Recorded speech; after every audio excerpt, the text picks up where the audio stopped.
Okay, we have been talking about apologetics and what we need to know to defend our faith. The first question, the most important question we can ask is there a God and how can we know? But once we have asked that question and answered it, there are very few options, by the way. Either the universe is eternal and God is bound up in that, or evolution, the universe had a beginning, it was random chance happening, and everything that we see came from that. Or there is a God who ordered the universe, who designed it. And the second question is also important, because if there's a God, we need to know what he is like. And so I want to talk about how we know what God is like. The first source of information that we have is what they call natural revelation. It's the evidence that we see about God and in nature. And so Romans chapter 1, beginning with verse 18, points to this kind of knowledge. The Apostle Paul recognizes that no one is without excuse because everyone has access to some information about God. I'll be reading from the New Living Translation.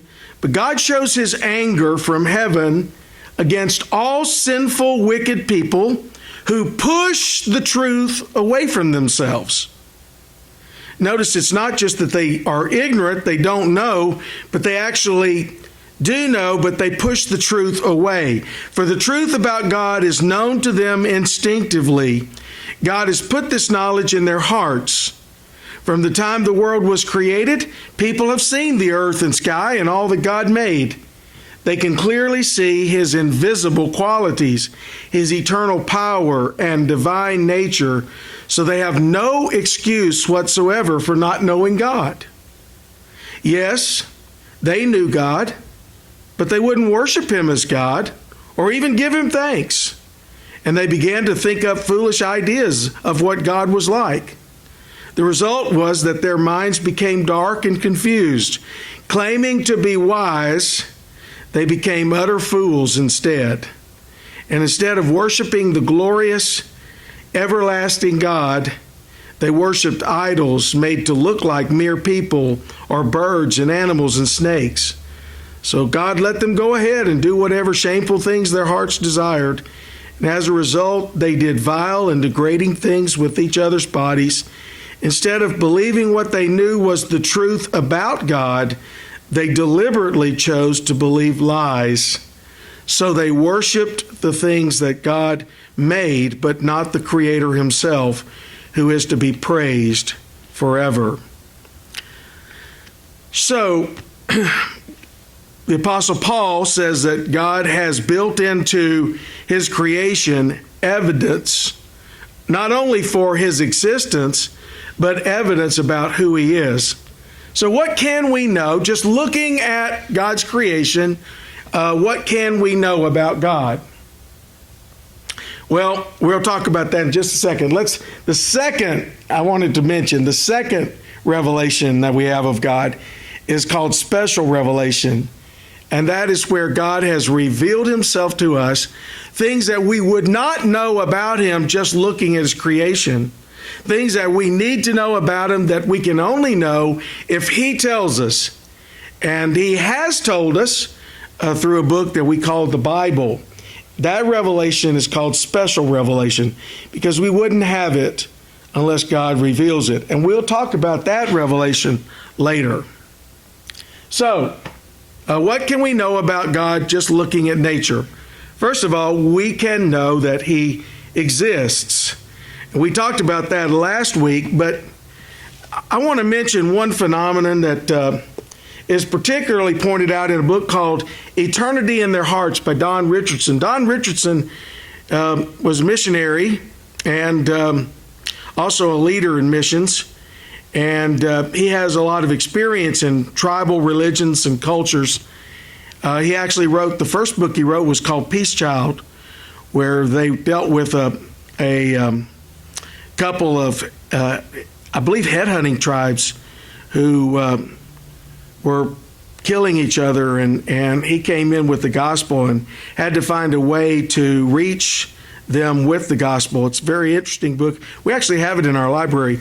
But in this book called Eternity in Their Hearts, Don Richardson points out that in every culture, this is an amazing thing. In every culture, there's a knowledge of God. There's a desire to seek God.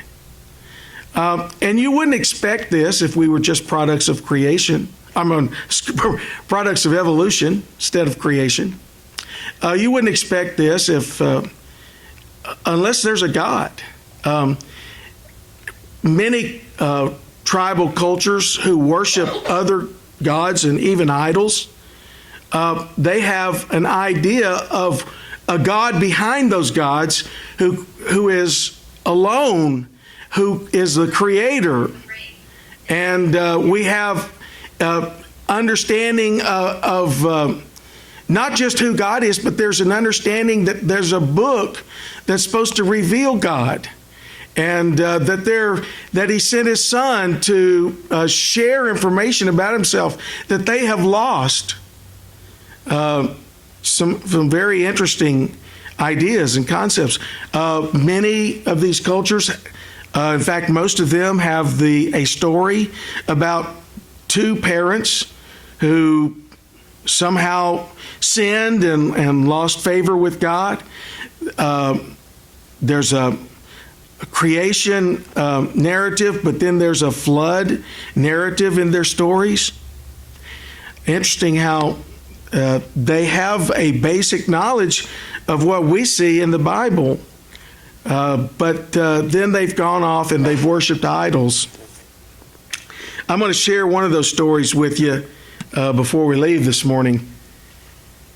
So we can know that there's a God and that he exists because, as Paul put it, he has put this knowledge within us. In fact, Solomon says in Ecclesiastes that God has put eternity in our hearts. There's this idea that there should be more, that there should be an eternity. And we want to know about that. God's placed that desire within us. We can see that he is intelligent. Just look at the design of the universe. When you look at how the human body is put together, how systems are put together to work together, how everything that we look around us and see has a purpose. And has a design about it. The intelligence that it would take. Now, I'm going to tell you, it took a lot of intelligence for three of us to install that ice maker the other evening. And it has one outlet and two hoses. But somehow, it took a lot of knowledge and intelligence to put that thing together. Just think how intelligent a being would have to be to put the universe together. That's amazing knowledge. He is powerful. When you look at the universe, and I just Googled, I was kind of interested to know what was the most powerful force in the universe. And so I Googled that, and these are a couple of answers that I got. Now, this is a supernova. When stars 150 times the size of our sun explode, they produce the brightest light sources in the universe and release as much energy in a few seconds as our sun will produce in 10 billion years. I'd say that's a little bit of force. In fact, that they produce enough energy to equal 10 trillion billion megaton bombs. I've never seen a bomb like that, but if they could produce one, that's what a supernova would be like. And then there are quasars. Now, quasars inhabit the center of active galaxies in our universe, and they emit up to 1,000 times the energy of the Milky Way galaxy. The Milky Way galaxy has between 200 and 400 billion stars in it, and yet a quasar has 1,000 times the energy of those stars. That's a lot of power. Now, where did all this power come from, and what is capable of producing that kind of power in the universe? We're not talking about, now you can think about atom bombs, but we've gone way beyond that power source. We're talking about the power in the universe. Obviously, the one who created this universe has to be more powerful than that. He is eternal. One of the questions that the Big Bang raises, there was this explosion, according to the theory, that propelled the universe into existence and threw out all of these stars and galaxies and entities. But my question is, okay, there's the Big Bang, but what about before the Big Bang? Well, what stands behind that? What stands as the cause of that? Obviously, there has to be something that stands behind that, and I believe that someone is God, the creator of the universe. So we know that He's eternal. We know that He is moral. One of the things that you learn when you study other cultures is that one of the constants is that in all these cultures there's an idea of God.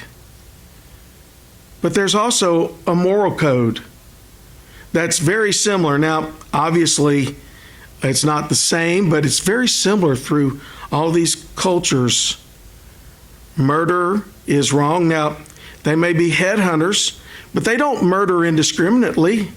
They only murder certain groups. You know, they only get the heads. They don't get the heads from their own tribe. You know, they don't say heads will roll there. They talk about other tribes.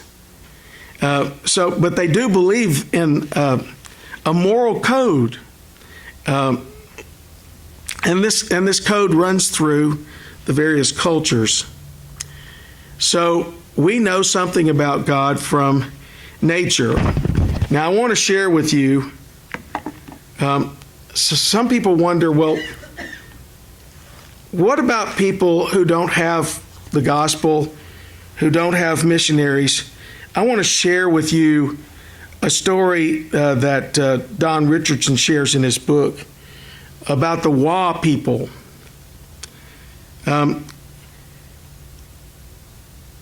These are people who I believe were headhunters, but anyway, this is an interesting story. Scattered through the mountains, rising between the Kachin and the Lahu domains, lived another 100,000 tribesmen called the Wa. The Wa had a reputation as headhunters, but not promiscuous ones. Just once a year in the planting season, the Wa tribesmen felt compelled by bloodthirsty gnats to plant human heads in their fields along with their seeds, just to ensure a good crop, mind you. They really didn't want to hurt anyone. Neighboring tribes always wished to leave for vacation when the Wa started planting their crops, but unfortunately, that's when they had to plant their crops as well. A benign influence however, was at work within the folk religion of the Wa people. From time to time, prophets of the true God, whom the Wa called Sia, arose to condemn headhunting and spirit appeasement. One such prophet appeared during the 1880s. He was called Puchan by the Shan people. His Wa name is unknown today. Puchan persuaded several thousand Wa tribesmen in Ponglai village and surrounding areas to abandon headhunting and spirit appeasement. On what grounds? Well, Sia, the true God, Pucha said, was about to send a long-awaited white brother with a copy of the lost book. If he came close to Wa territory and heard that the Wa were practicing evil things, he might think them unworthy of the true God's book and turn away again. If that happened, Puchan said, surely the Wa would never get another chance to have the lost book restored to them. One morning, Puchan saddled a Wa pony. Follow this pony, he said to some of the followers. Sia told me last night that the white brother has finally come near. Sia will cause this pony to lead you to him. When you find the white brother, let him mount this pony. We would be an ungrateful people if we made him walk the last part of his journey toward us. While Puchan's disciples gasped in astonishment, the pony started walking. Expecting the pony to stop at the nearest stream or pasture, they followed it. Would it lead them to a white brother, the right one? Well, does that sound like another story in the Bible that you remember? I'll let you think about that. Anyway, he goes on to share about some other peoples, and then we come back to the Wa later on in the chapter. It was during the initial stage of the Lahu response to the gospel that Puchan, God's advocate among the headhunting Wa people, saddled the little pony and told his disciples to follow it in search of a white brother bearing the book of Sia, the true God. The pony led those amazed disciples approximately 200 miles of mountainous trails and down into the city of Kintung. Then it turned into the gate of a mission compound and headed straight for a well. The pony stopped beside the well. Puchan's disciples looked in all directions, but could see no trace of either the white brother or a book. Nelda Widland, daughter of Vincent Young, granddaughter of William Marcus Young, told me in person what happened next. For she was raised on that very missions compound and drank often from that very well. The details which follow form a treasured memory of the entire Young clan. The Wa tribesmen heard sounds in the well. They looked inside and saw no water, but only two clear blue eyes looking up at them out of a friendly bearded white face. "Hello, strangers," the voice speaking in the Shan language echoed out of the well. "May I help you?" William Marcus Young climbed out of the well, which was not yet in use. He was still in the process of digging it. As he brushed the dust from his hands and faced them, the Wa messengers asked, "Have you brought the book of God?" Young nodded. The Wa men, overcome with emotion, fell at his feet and blurted out the message from Puchan. Then they added, "This pony is saddled especially for you. Our people are all waiting. Fetch the book. We must be on our way." Does God work in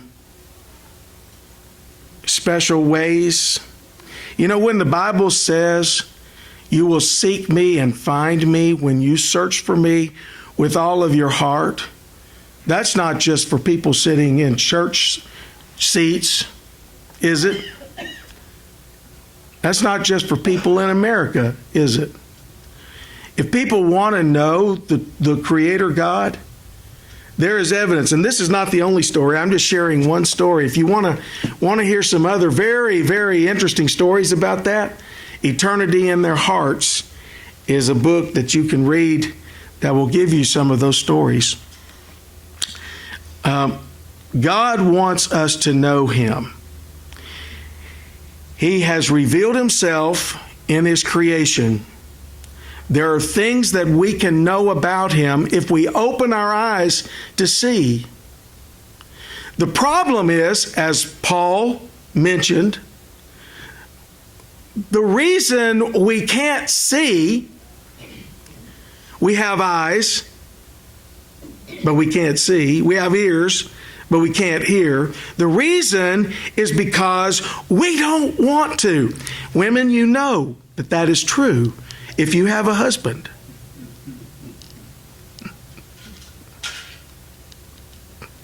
And I can tell you, I have experience of this, that seeing we don't see. There are things right in front of our face that we can't see until somebody points it out to us, right?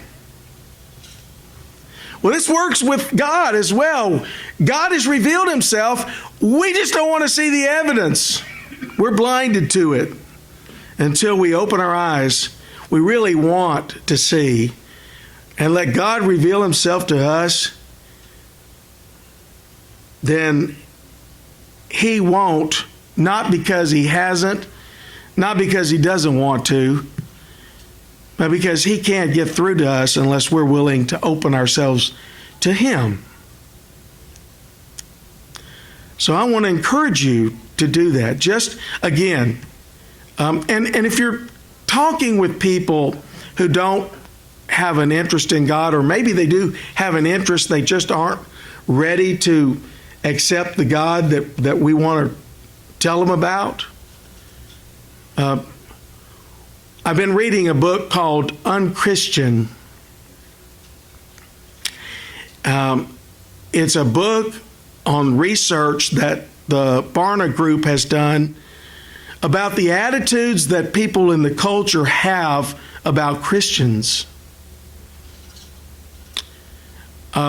Unfortunately, some of us anyway, are our own worst enemies when it comes to defending the faith, because they happen to feel that we are unkind, angry, bitter, that we are proud, and they have this idea about Christians. Some of us have helped to give them that idea, that we care more about what we believe than we do about them. And I want you to know that that is not true. We ought to care more about people than we do about our arguments. Now, if someone wants to hear, I'm willing to share. But I want them to know first and foremost that I care. And I hope that that's what you want. If someone doesn't know the Lord and you're concerned about them, pray for them. Love them. Show kindness and consideration. Be helpful and encouraging. No one has ever won anyone to the kingdom, to my knowledge, by browbeating or condemning or criticizing or putting down anyone. We have a message to share. God has revealed Himself to everyone. But just understand that until they're ready to see, maybe you can encourage them to open their eyes a little, but until they're willing to see, they're not going to see. So pray for them that they will open their eyes to the truth. Pray for them that they will begin to see that what they are observing around them isn't just a product of time and chance I don't care if you put 100 billion years together. You could still never come up with what we see around us by just throwing things together or things just colliding together or trying to come together to produce it. It doesn't work that way. You won't go home. You want to make a bigger vase out of the two that you have. You don't sit one on the floor and throw the other one up against it and hope to come up with a bigger one. Do you? I mean, you might throw them together for a different reason, but not because you want to make them bigger. Anyway, we have a message to share, and we have a world to love. We have people around us that just need to be loved and cared for.